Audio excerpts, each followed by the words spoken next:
परमात्मा कहते चारों युग में संत पुकारे और कूक कहा हम हेल रे, हीरे माणिक मोती बरसे ये जग चुगता ढेल रे। परमात्मा कहते हैं कि चारों युग में मैं आता हूं अपने सतलोक से चलकर। सतलोक कौन सा स्थान है? जो गीता अध्याय नंबर 18 के श्लोक नंबर 62 में कहा कि अर्जुन तू सर्वभाव से उस परमेश्वर की शरण में जा, उसकी कृपा से तू परम शांति को और सनातन परम धाम को प्राप्त होगा। वो सनातन परम धाम जिसको शाश्वतम स्थानम कहा है गीता में, वो सतलोक है।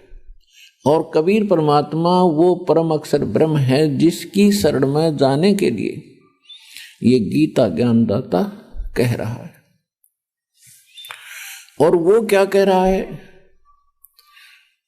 कि सतयुग में सत सुकृत कह टेरा, त्रेता नाम मुनिंदर मेरा, द्वापर में करुणा में कहाया, कलयुग नाम कबीर धराया। मैं चारों युगों में आता हूं। सतयुग में सत्सुकृत नाम होता है परमात्मा कहते हैं, और त्रेता में मेरा मुनिंदर नाम प्रसिद्ध होता है, द्वापर में करुणा में होता है, और कलयुग में मेरा कबीर नाम ही रहता है जो परमात्मा का वास्तविक नाम है।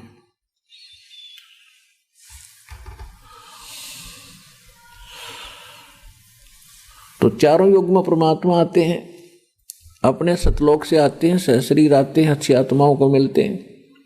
और यही प्रमाण हमारे वेद बताते हैं। ऋग्वेद मंडल नंबर 9 सूक्त 86 के मंत्र 26 और 27 में, ऋग्वेद मंडल नंबर 9 सूक्त 82 मंत्र 1, 2, 3 में,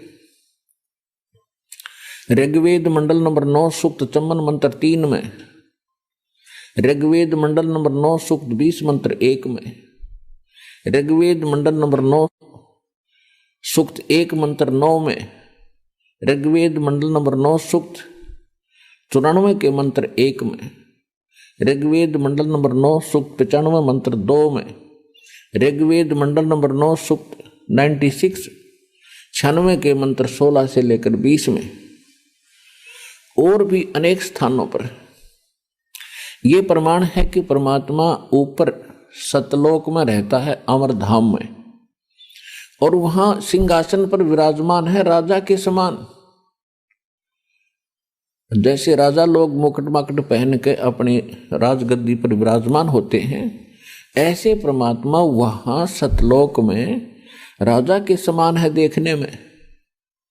और वहां से गति करके आते हो परमात्मा। उनका कबीर देव नाम है, कबीर साहब नाम है। वेदों में कबीर देव लिखा है, हम उसको कबीर साहब कहते हैं। देव माने भगवान होता है। तो वेद बताते हैं कि वो कबीर देव नाम है उसका, हम कबीर साहब कहते हैं। और वो यहां आकर अच्छी आत्माओं को मिलते हैं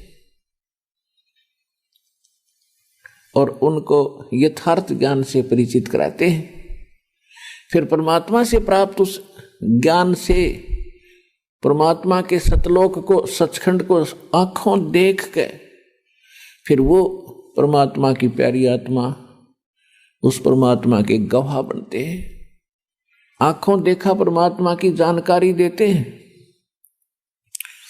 और ऋग्वेद मंडल नंबर 9 सूक्त 94 के मंत्र 1 में कहा कि वो परमात्मा कवियों की तरह आचरण करता हुआ अपने तत्व ज्ञान को स्वयं ही बोलता हुआ फिरता रहता है। ऋग्वेद मंडल नंबर 9 सूक्त 95 के मंत्र 2 में कहा कि वो परमात्मा भक्ति के उन रहस्यमयी मंत्रों को आविष्कार करता है जो आज तक किसी को पता नहीं होता। तो परमात्मा कहते हैं, सो हम शब्द हम जग में ल्याए, सार शब्द हमने गुप्त छुपाए। ये सो हम शब्द कबीर परमात्मा के अतिरिक्त किसी को मालूम नहीं था। और ना किसी वेद में, ना पुराण में, ना कुरान में, ना बाइबल में। केवल परमात्मा ने आकर ही ये सोहम शब्द की जानकारी दी है। और सोहम शब्द को दान करने का, देने का अधिकारी या तो परमात्मा थे, या परमात्मा की प्यारी आत्मा वो संत थे जिनको सीधे आकर मिले थे। कौन कौन? आदरणीय धर्मदास साहिब जी, आदरणीय मुल्कदास साहिब जी, आदरणीय दादू साहिब जी, आदरणीय नानक साहिब जी, आदरणीय गरीबदास साहिब जी, गांव छुडानी, जिला झज्जर, हरियाणा वाले, आदरणीय घीसा दास साहिब जी, गांव खेखड़ा, जिला बागपत वाले, उत्तर प्रदेश, आदरणीय स्वामी रामानंद जी, काशी वाले। इन महापुरुषों को परमात्मा मिले थे, इनको ये मंत्र दिया था सतनाम, और इनको एक प्रतिज्ञा दिला दी थी, प्रतिबंध लगा दिया था कि पिछली पीढ़ी तक इसको आप किसी को बताना नहीं, लिख अवश्य दो। तो उन्होंने अपनी अमृतवाणी में ये पूरे ज्ञान लिख दिया। तो ये ज्ञान परमात्मा की वाणी से चुरा कर ये नकली पंथों ने शुरू कर दिया, और ये अधिकारी है नहीं सोम नाम देने के। उसके विषय में सूक्ष्म वेद में कहा है, बेखों के लश्कर फिरे ये बाणी चोर कठोर, सतगुरु धाम ना पहुंचेंगे ये 84 के डोर। ये नरे नरे पंथ बना कर बैठ के परमात्मा कबीर जी की वाणी से कुछ शब्द चुरा कर, कुछ वाणी चुरा कर, कुछ मंत्र चुरा कर, बेखों के लश्कर फिरे ये बाणी चोर कठोर, वो सतलोक ना पहुंचेंगे ये तो 84 के ढोर। अनअधिकारी व्यक्ति कोई लाइसेंस बना दे किसी का और सेम टू सेम बना दे, तो क्या वो सक्सेस होगा? कभी नहीं। जब वो पकड़ा जाएगा दोनों को सजा होगी, बनाने वाले को और बनवाने वाले को, क्योंकि वो अनऑथराइज्ड है, यानी उसको गलत बना के दे रखा है, तो दोनों दोषी हैं। इसी प्रकार ये संत जो नकली हैं, ये नाम भी दान करते हैं, तो अधिकारी ना होने के कारण अपना जीवन नाश कर रहे हैं और परमात्मा के बच्चों को उनसे दूर करके वो पाप के भागी हो रहे हैं। अब परमात्मा ने क्या बताया है कि वो चारों युगों में आते हैं, ये वेद भी बताते हैं। अच्छी आत्माओं को मिलते हैं। किन किन को मिले? आदरणीय धर्मदास साहिब जी को मिले, आदरणीय मुल्कदास जी को मिले। और कैसे मिलते हैं? वो परमात्मा आते हैं, उनको सचखंड ले जाते हैं, फिर उनको वापस छोड़ते हैं। उसके बाद वो प्यारी आत्मा परमात्मा की आंखों देखे उस सारे ज्ञान को, उस सारे व्यवस्था को अपने शब्दों में बयान करते हैं, बोलते हैं, सुनाते हैं। जैसे परमात्मा आते हैं, किन किन को मिले? अब आदरणीय गरीबदास साहिब जी को मिले, गांव छुडानी, जिला झज्जर, हरियाणा वाले को, कलयुग के अंदर। उनके विषय में आज जानकारी देंगे आपको। आदरणीय गरीबदास साहिब जी गांव छुडानी, जिला झज्जर, हरियाणा में उनका जन्म हुआ। वो किसान परिवार से थे, किसान जाट परिवार से।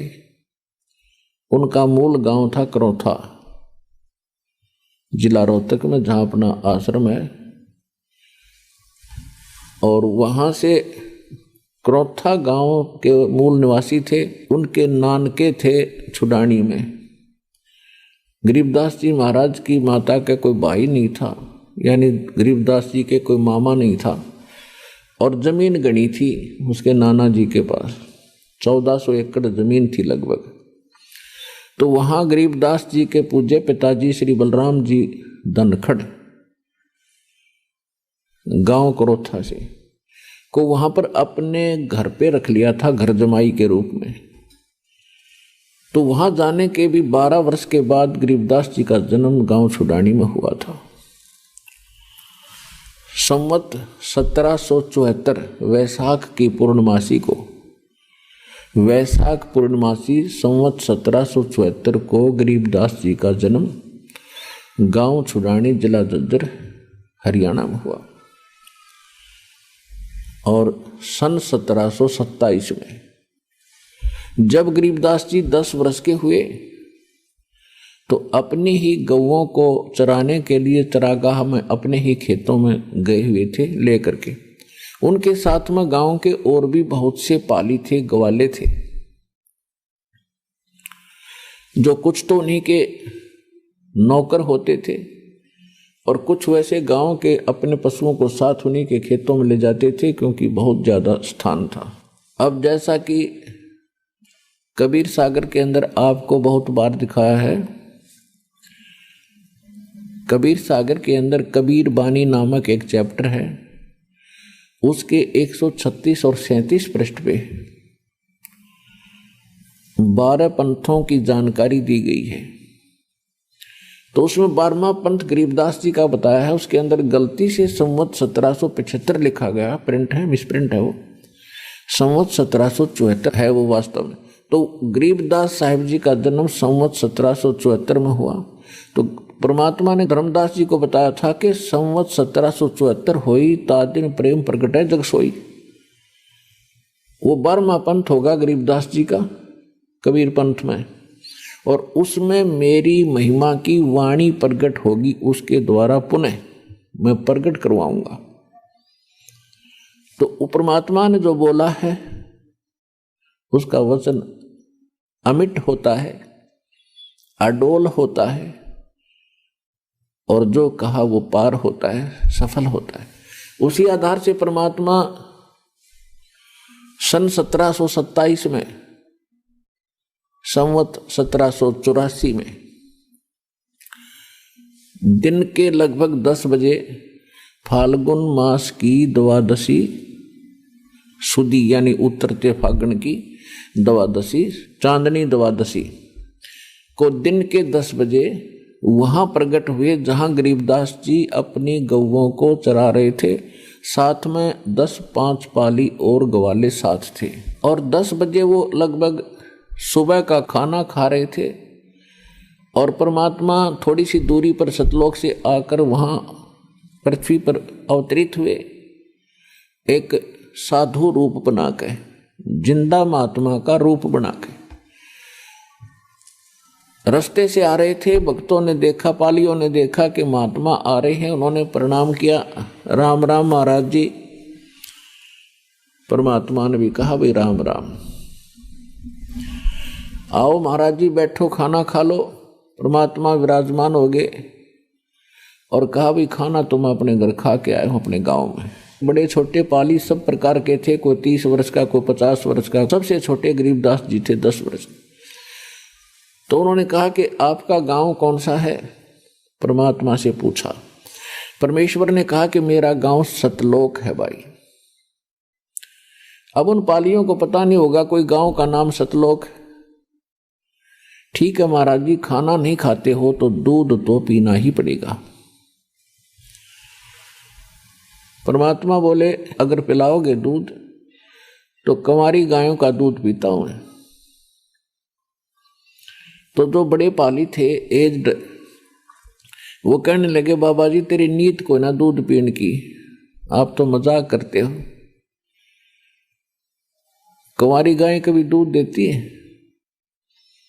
परमात्मा ने कहा कि देख लो भाई, आप कह रहे हो कि हम अतिथि को अवश्य कुछ खिला पिला कर भेजते हैं, तो मैं खाने को तैयार हूं, मुझे कंवारी गाय का दूध पिला दो। गरीबदास जी 10 वर्ष के बालक खड़े हुए, एक कंवारी बछिया को पकड़ गए गले से, उसके रस्सी बांध रखी थी जेवड़ी, और लाकर खड़ा कर दिया कि महाराज जी देखियो इसके कोई बच्चा नहीं, ये कैसे दूध देगी? परमात्मा ने कहा कि दूध निकालने का कोई पात्र है तुम्हारे पास? उन्होंने एक छोटा सा मटका था मिट्टी का, साफ धो धा कर रखा था कि ये है, लो जी साफ है बिल्कुल। परमात्मा ने कहा कि इसके सतन के नीचे रखो। गरीबदास जी पकड़ कर बैठ गए बच्चा था वो तो खुशी मना रहा था कि देखेंगे बाबा जी कैसे दूध निकाल लगा। परमात्मा ने कमर पर हाथ मारा, बछिया का आशीर्वाद दे दिया।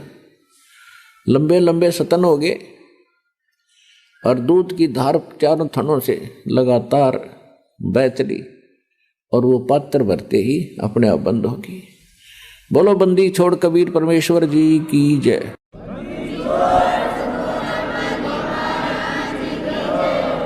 अब सभी आश्चर्यचकित रह गए, बाबा जी तो भाई जादूगर है कोई। अब गरीबदास जी ने कहा कि लो महाराज जी पी लो। परमात्मा ने कुछ दूध पान किया और फिर कहा पालियो ये अमृत है भाई, लो तुम भी प्रसाद ले लो। ये यहाँ का नहीं है, मेरे सतलोक से आया है, इस पवित्र पशु में। अब वो पाली तो मना कर गए कि हम ना पीवें तेरा जूठा, और ये कुंवारी गाय का निकाल दिया जादू जंत्र से, को पाप लगेगा कुंवारी गाय का दूध पीओ हमें। और तेरी जात का भी रहना तो कौन सी जाति से संबंध रखता, तेरा जूठा तो कभी नहीं पिएंगे हम। अब कहते हैं ना सकल पदार्थ हैं जग माही और कर्म ही नर पावत नाही। गरीबदास जी ने कहा जी मुझे दो भगवान आपका जूठा प्रसाद, आपका ये अमृत कब कब मिले हमें। ऐसे करके उन्होंने कुछ दूध उन्होंने भी पिया। बाकी सभी पाली वहां से उठकर चले गए दूर के, ये बाबा जी जादूगर है, यो कहीं तुम्हारा कोई टूना टोटका ना कर दे। दूर चले गए, खेतों में अपने पशुओं को दूर ले गए। गरीबदास जी अकेले रह गए। दाता चावे यही थे, वो तो आए जिसके लिए थे, सारा खेल करने के लिए। उनको लगे समझाने, बेटा भक्ति किया करो गरीबदास, ये जीवन सदा नहीं रहेगा, असंग जन्म आपको जन्म और मरत्या हो गए। अभी तक आप यहीं भटक रहे हो। एक स्थान और है जहां मैं रहता हूं और जहां तुम पहले रहा करते थे। और गरीबदास यहां तो तेरे दादा गए, पड़दादा गए, कहाँ गए महाराज जी वो तो सभी, और आप भी जाओगे।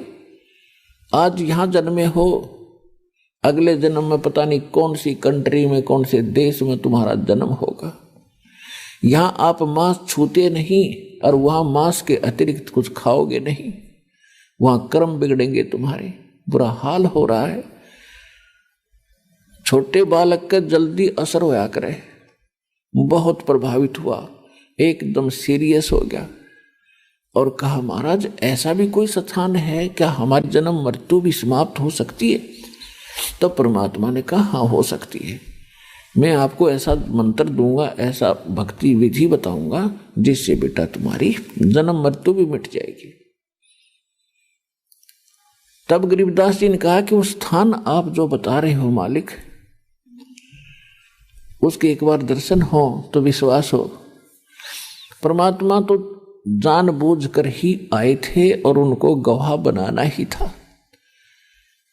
कहा बेटा ठीक है, ये मंत्र प्राप्त कर। प्रथम मंत्र दिया 5 नाम का, जो आप जी को अब 7 नाम के दिए जाते हैं। तो उनको लेकर के सचखंड गए। रास्ते के अंदर सभी ब्रह्मा जी का लोक, विष्णु जी का लोक, शिव जी का लोक, स्वर्ग, नरक, पितरलोक, जहां भी जैसी व्यवस्था है वो सब आंखों दिखाई। स्थूल शरीर यहीं छोड़ गए, आत्मा को निकाल लेते हैं। इसके अंदर एक और शरीर है जो इससे कहीं बेहतर है, अच्छा है।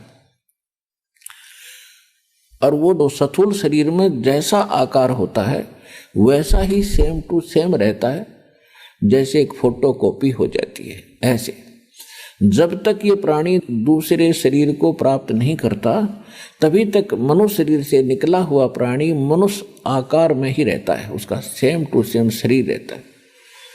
चाहे वो पितर बनकर घूमो, चाहे कहीं देव रूप में हो, इस प्रकार स्वर्ग के अंदर हो। तो ऊपर फिर धर्मराज के दरबार में लेकर गए। धर्मराज के दरबार में जहां सभी प्राणियों का अकाउंट होता है, अच्छे और बुरे का, मृत्यु कब होनी है उसके पास लिखी है धर्मराज के पास।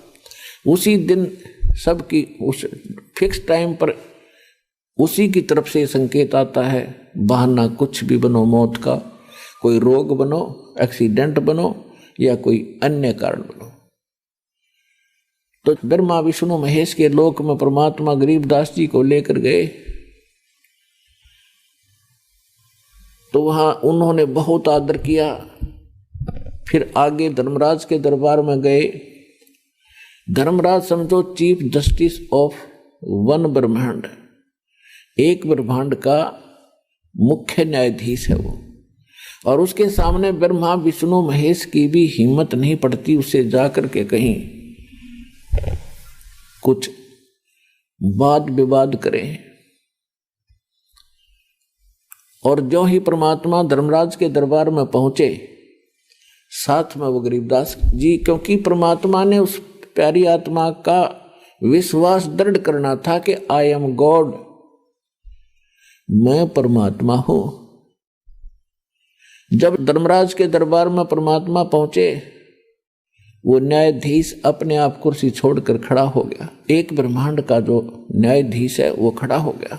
अब इसमें क्या होता है कि आध्यात्मिक एक शक्ति है, आध्यात्मिक शक्ति जिसमें जितनी है वो ऑटोमेटिकली सामने वाले को प्रभावित कर देती है,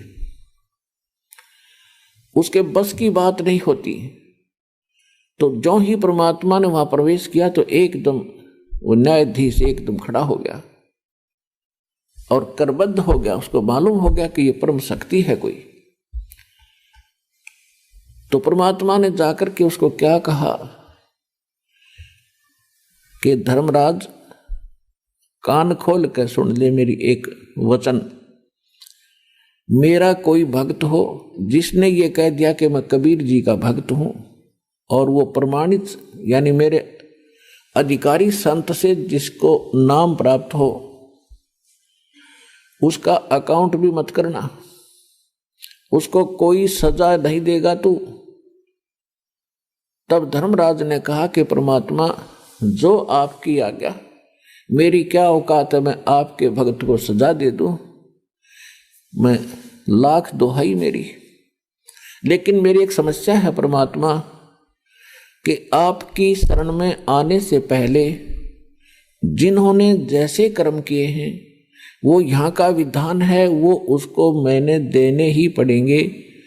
मेरी पावर नहीं है कि मैं उसमें कुछ कम और अधिक कर दूं।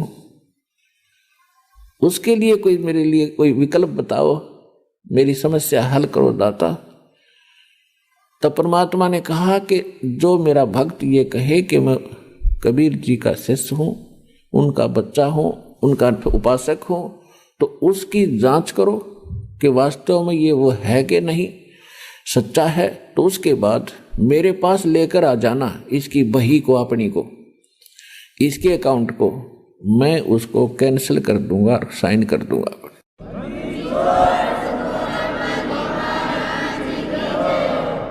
धर्मराज दरबार में देई कबीर तलाक, मेरे भूले चूके हंस को पकड़ियो मत कजाक। बोले पुरुष कबीर से धर्मराज कर जोड़े, तुमरे हंस को पकड़ू नहीं, मोहे 2 लाख करोड़। फिर क्या कहता है कि कर्मों से तीरथ है और अब जब पे नाम कबीर, वो तो मुझे पकड़ने पड़े, दाता जड़नी पड़े जंजीर। कि जो पहले इन्होंने कर्म किए हैं और अब आपकी शरण में आके आपका मंत्र जाप कर रहे हैं, आपके अनुयायी हो गए हैं, तो उनके जो पहले किए हुए कर्म हैं उनके आधार से तो मैंने इनको दंडित करना पड़ेगा, जड़नी पड़े जंजीर। तब परमात्मा ने क्या कहा, कर्म भरम ब्रह्मंड के और पल में करहूं नेस, जिन हमरी 2 ही देई सो करो हमारे पेश। जिन्हें मेरी दुहाई भर दी कि मैं कबीर साहब का बच्चा हूं, उस परमात्मा का अनुयायी हूं, तो उनको मेरे पास लाना। कहाँ लाना? इसी प्रत्येक ब्रह्मांड में परमात्मा का एक यहां एक अलग स्थान है, त्रिकुटी पे।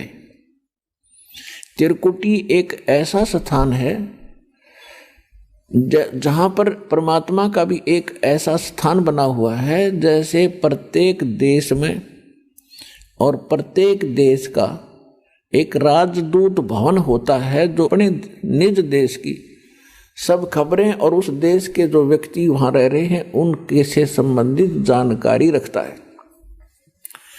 तो ये धर्मराज को भी पता था कि यहां एक कार्यालय है जिसमें ये साहब बैठते हैं। गरीबदास जी को तो जिंदा महात्मा दिख रहे थे और धर्मराज को उस रूप में दर्शन हो रहे थे जिस रूप में वो अपने ऑफिस में बैठते हैं, वहाँ अपने दरबार में बैठते हैं।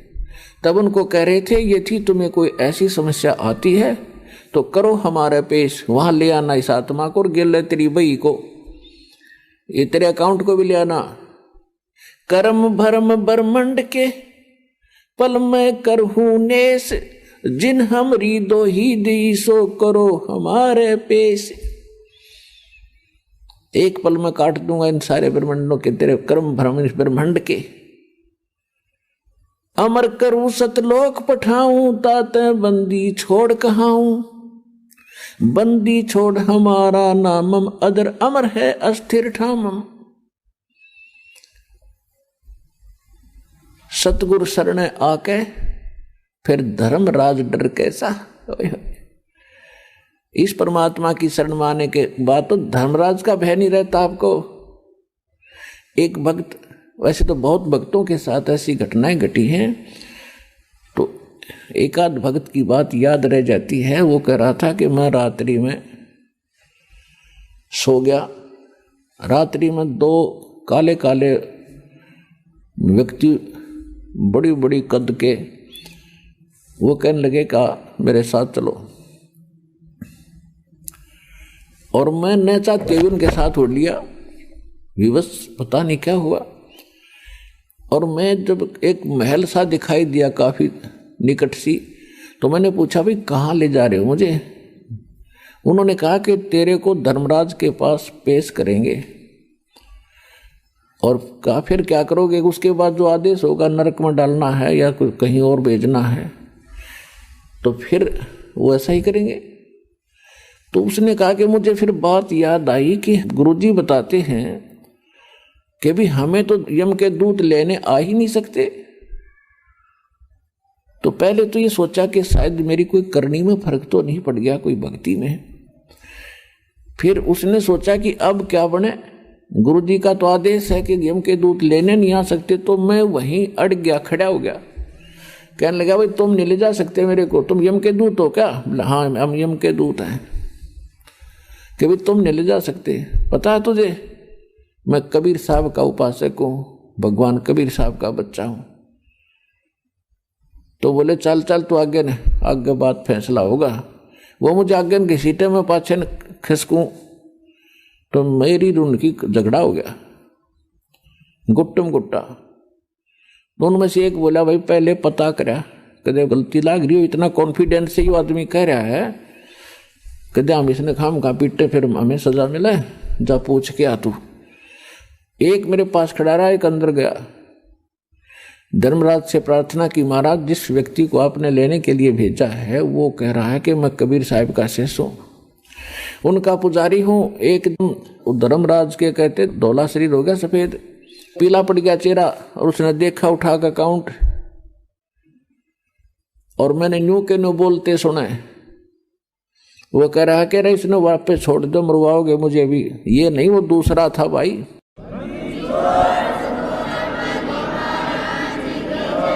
तो वापस आया, उसने कहा छोड़ बीमारी ने कहते ऊपर से पटक दिया मैनू,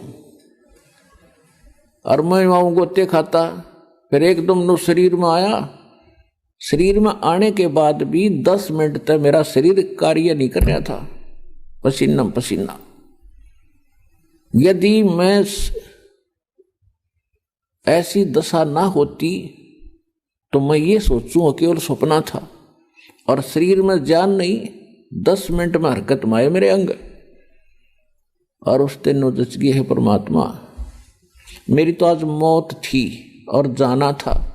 परमात्मा की समर्थता से और परिचित हुआ, दृढ़ता आई भक्ति में।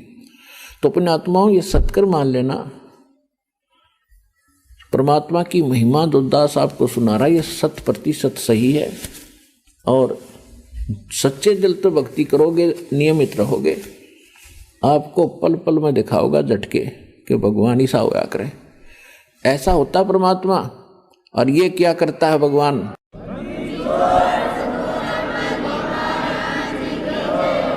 उसके बाद परमेश्वर कबीर जी गरीबदास जी को सचखंड लेकर गए, 11वां द्वार पार किया, उसके बाद 12वां द्वार पार किया। अभी तक 10वां द्वार इसके ऊपर खड़दू उतार रखा था, बस लास्ट था 10वां द्वार। और एक ये जम्मू के अंदर एक मधु परमहंस कबीर पंथी, कबीर साहब की वाणी पढ़े हर सुनावरने का मेरे जैसा ज्ञान ब्रह्मांड बनी, 11वां द्वार पा गया, 11वां द्वार, 11वीं खिड़की। आज तक किसी ने नहीं बताया। उसके प्रवचन सुने, उनके साथ ये आध्यात्मिक ज्ञान चर्चा भी आपने सुनी थी कल। तो ये नकली आदमी है, न का पता नहीं, कह का पता नहीं, ना भक्ति मार्ग ठीक, ना इनका ज्ञान सही। इस सदग्रंथों को ढंग से पढ़ कर समझ भी नहीं पाए, भक्ति तो बहुत दूर की बात है। तो 12वां द्वार पार करके सचखंड में जाया जाता है, सतलोक में। 11वां जो द्वार है वो परब्रह्म यानी अक्षर पुरुष के लोक में खुलता है। फिर अक्षर पुरुष के 7 संख ब्रह्मांडों को पार करके इतना क्षेत्र तय करना पड़ता हमने। फिर 12वां द्वार है जो अक्षर पुरुष के लोकों का अंत होता है और सतलोक में प्रवेश होता है। और उसके बीच का जो रास्ता वो गुप्त है, ऐसे घूम कर जाता है, उसको भंवर गुफा कहते हैं। और तब वहां जाया जाता है। 12वें द्वार पार करके सतलोक आता है और वहां परमात्मा है। जब वो सतलोक में पहुंचे, गरीबदास जी ने देखा वहां का नजारा, ओए होए होए पुणात्माओं, यहाँ तो उस स्थान की महिमा की कोई तुलना भी नहीं कर सकते, किसी से हम कंपेयर करके आपको बता नहीं सकते। वो तो वहाँ जाकर देखोगे जब आनंद नारा होगा। बाकी कुछ मिलता जुलता उसका कुछ आभास आपको कराया जाता है। वहाँ सतलोक एक पृथ्वी है, जैसे यह धरती आप देख रहे हो ऐसी ही है, लेकिन उस पृथ्वी में प्रकाश गणा है। जैसे आप देखते हो कहीं पर कोई दरिया का रेत पड़ा हो और उस रेत में चमक होती है, चांदी की तरह चमकते हैं सूर्य की रोशनी में, ऐसे वह पृथ्वी सारी ही ऐसे चमकती है और उपजाऊ बहुत गणी है। वहाँ पर सब बाग बगीचे हैं, झरने बहते हैं। यहाँ तो पत्थर के पहाड़ हैं, वहाँ हीरे और पन्ने होते हैं। इनके वो पहाड़ हैं, मोतियों के पहाड़ हैं। यहाँ तो कंकर पत्थर हैं, वहाँ मोतियों हीरों के पहाड़ हैं। और उन्हीं में बीच में पृथ्वी रेत है, उन्हीं में बाग बगीचे हैं, झरने बहते हैं। सफ़ेद रंग के सभी वहाँ सब वस्तुएं सफ़ेद कलर की होती हैं, यानी और एक तत्व से बनी हुई होती।